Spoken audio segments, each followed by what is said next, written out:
जय जगन्नाथ नमस्कार मु तपन तपन एस्ट्रोलॉजी को आपण को स्वागत। राहुल गांधी भारतीय राजनीति रे वर्तमान विपक्ष दलर सबुठारु बड़ व्यक्तित्व। राहुल गांधी 1970 मसीहा जून मास 19 तारिख अपराह्न 2 घंटा 35 मिनिट समय तत्कालीन प्रधानमंत्री इंदिरा गांधी ज्येष्ठ पुत्र राजीव गांधी और बहु सोनिया गांधी ज्येष्ठ सन्तान रूपे जन्मग्रहण करते।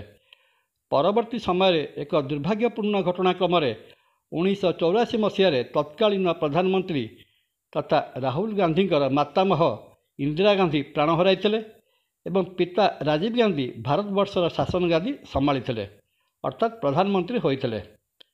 पुनश्च इतिहासर पुनरावर्ती होला परी राजीव गांधी तमिलनाडु रे एक आत्मघाती बोमा विस्फोरण आततायी हाथ में प्राणत्याग करते एवं तार किछि वर्ष पर भारतीय जातीय कांग्रेस परिचालना भार राहुल गांधी माता सोनिया गांधी उपर न्यस्त होता। सोनिया सफल राजनैतिक दूरदृष्टि और दल परिचालन कांग्रेस दल तत्कालीन प्रधानमंत्री अटल बिहारी वाजपेयी दल भारतीय जनता पार्टी बा बीजेपी को परास्त कर देशर शासन क्षमता पाई सोनिया गांधी प्रधानमंत्री पद ग्रहण न करी मनमोहन सिंह को प्रधानमंत्री कराइथिले।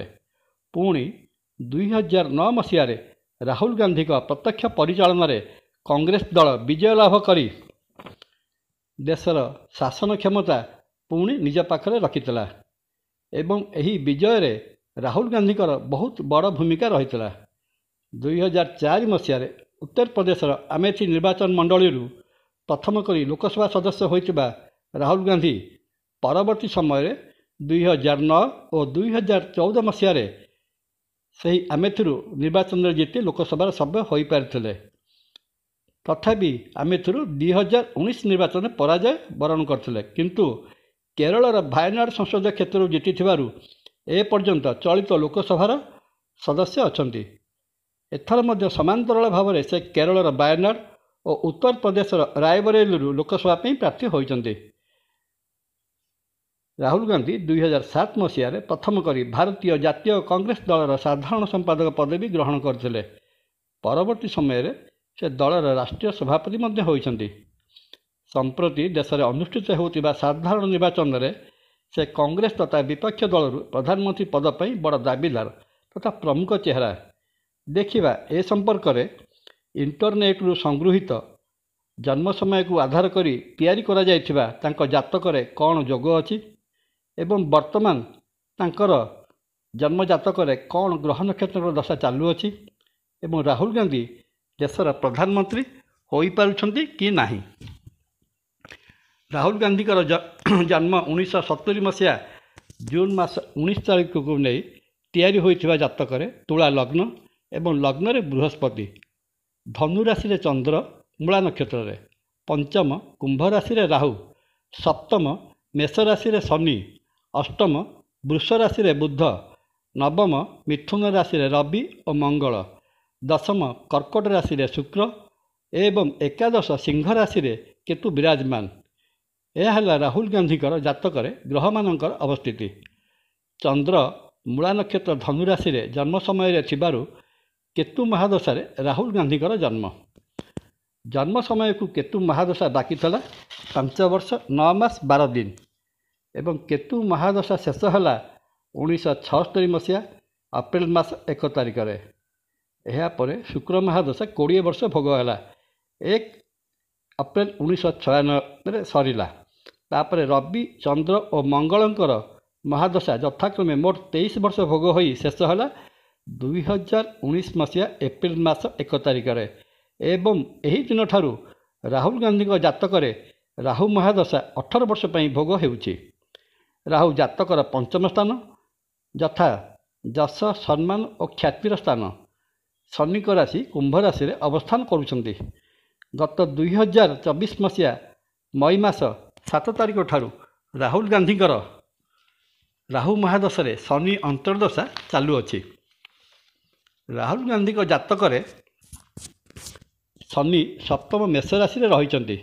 मेष शनिकर नीच स्थान किंतु मेष राशि अधिपति मंगल ଚନ୍ଦ୍ରଙ୍କର କେନ୍ଦ୍ର ମିଥୁନ ରାଶିରେ ଥିବାରୁ ଶନିଙ୍କର ନୀଚଭଙ୍ଗ ରାଜଯୋଗ ହୋଇଅଛି ଏବଂ ସେ ଜାତକରେ ଶନିଙ୍କର ନିଜ ଗୃହ ଚତୁର୍ଥ ମକର, ପଞ୍ଚମ କୁମ୍ଭ ଏବଂ ସପ୍ତମ ଅବସ୍ଥିତ ସ୍ଥାନ ମେଷର ସମସ୍ତ ସାହଚର୍ଯ୍ୟ ବା ଗୁଣ ଉପଭୋଗ କରୁଛନ୍ତି।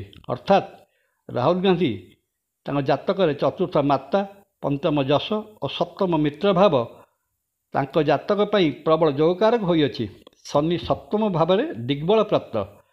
ଶନିଙ୍କ ଘରେ ପଞ୍ଚମ ସ୍ଥାନସ୍ଥ ରାହୁ ଶନିବତ୍ ଫଳ ପ୍ରଦାନ କରୁଛନ୍ତି।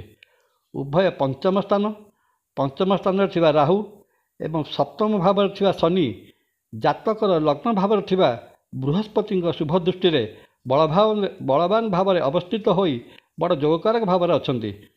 ପୁଣି ନବମ ଭାବରେ ଥିବା ରବି ଓ ମଙ୍ଗଳ ବୃହସ୍ପତିଙ୍କ ନବମ ଶୁଭ ଦୃଷ୍ଟିରେ ରହି ବଳୀୟାନ ଏବଂ ତତ୍ପରେ ପରାକ୍ରମ ଭାବରେ ଦଶମାଧିପତି ଚନ୍ଦ୍ର ରହି ଭାଗ୍ୟସ୍ଥାନକୁ ଦୃଷ୍ଟି ଦେଉଥିବାରୁ ପ୍ରବଳ ଭାଗ୍ୟବାନ ଓ କ୍ଷେତ୍ର ସିଂହାସନର ପ୍ରବଳ ଯୋଗ ସୃଷ୍ଟି ହୋଇଛି।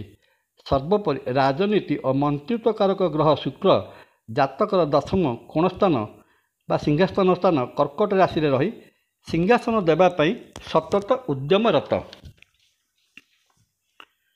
ଏହିସବୁ ଗ୍ରହ ନକ୍ଷତ୍ରଙ୍କର ଦଶା ଓ ଅନ୍ତର୍ଦଶାକୁ ବିଚାରକୁ ନେଲେ ଜଣାଯାଏ ଯେ ରାହୁ ମହାଗ୍ରହ ଯିଏକି ଗ୍ରହ ଜଗତରେ ଏକ ବିସ୍ମୟ, ଅର୍ଥାତ୍ ସମସ୍ତ ଗ୍ରହମାନଙ୍କୁ ଏଡ଼ାଇ ଫଳ ଦେବାର ସାମର୍ଥ୍ୟ ରାହୁ ରଖିଥାନ୍ତି।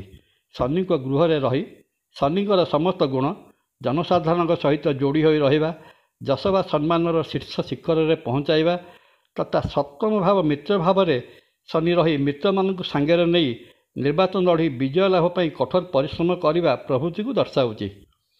ତଥାପି ଗତ ମେ 7 ତାରିଖରୁ ରାହୁଲ ଗାନ୍ଧୀଙ୍କର ଜାତକରେ ଆରମ୍ଭ ହୋଇଥିବା ରାହୁ ମହାଦଶାରେ ଶନି ଅନ୍ତର୍ଦଶା ତାଙ୍କୁ ନିର୍ବାଚନରେ ସଫଳତା ପ୍ରଦାନ କରୁଥିଲେ ମଧ୍ୟ ପ୍ରଧାନମନ୍ତ୍ରୀ ପଦ ନ ଦେବାର ବହୁତ ସମ୍ଭାବନା। ସେଥିପାଇଁ ଶୁକ୍ର ଯିଏକି ଜାତକର ଦଶମ ବା ସିଂହାସନ ସ୍ଥାନରେ ବିରାଜିତ ଏବଂ ମନ୍ତ୍ରିତ୍ୱ ଉପରେ ଯାହାର ଅଧିକାର, ସେହି ଶୁକ୍ର ମହାଗ୍ରହଙ୍କର ଅନ୍ତର୍ଦଶା ବା ପ୍ରତି ଅନ୍ତର୍ଦଶା ତାଙ୍କ ପାଇଁ ସେ ସୁଯୋଗ ଆଣିବାରେ ସହାୟକ ହେବ। ଏଣୁ ରାହୁ ମହାଗ୍ରହ ଯିଏକି ସମସ୍ତ ବାଧାବିଘ୍ନକୁ ଏଡ଼ାଇ ଫଳ ଦେବାରେ ସମର୍ଥ, ସେହି ରାହୁ ମହାଗ୍ରହଙ୍କ ଦଶାରେ ଶୁକ୍ର ମହାଗ୍ରହ ସମ୍ପର୍କିତ ହେଲେ ଏବଂ ଶୁକ୍ରଙ୍କ ଅନ୍ତର୍ଦଶା ବା ପ୍ରତି ଅନ୍ତର୍ଦଶା ରାହୁଲ ଗାନ୍ଧୀଙ୍କୁ ପ୍ରଧାନମନ୍ତ୍ରୀ ପଦରେ ବସାଇବାର ପ୍ରବଳ ସମ୍ଭାବନା। ଭିଡ଼ିଓଟି ଭଲ ଲାଗିଲେ ସବସ୍କ୍ରାଇବ୍ ଓ ସେୟାର କରିବାକୁ ଅନୁରୋଧ।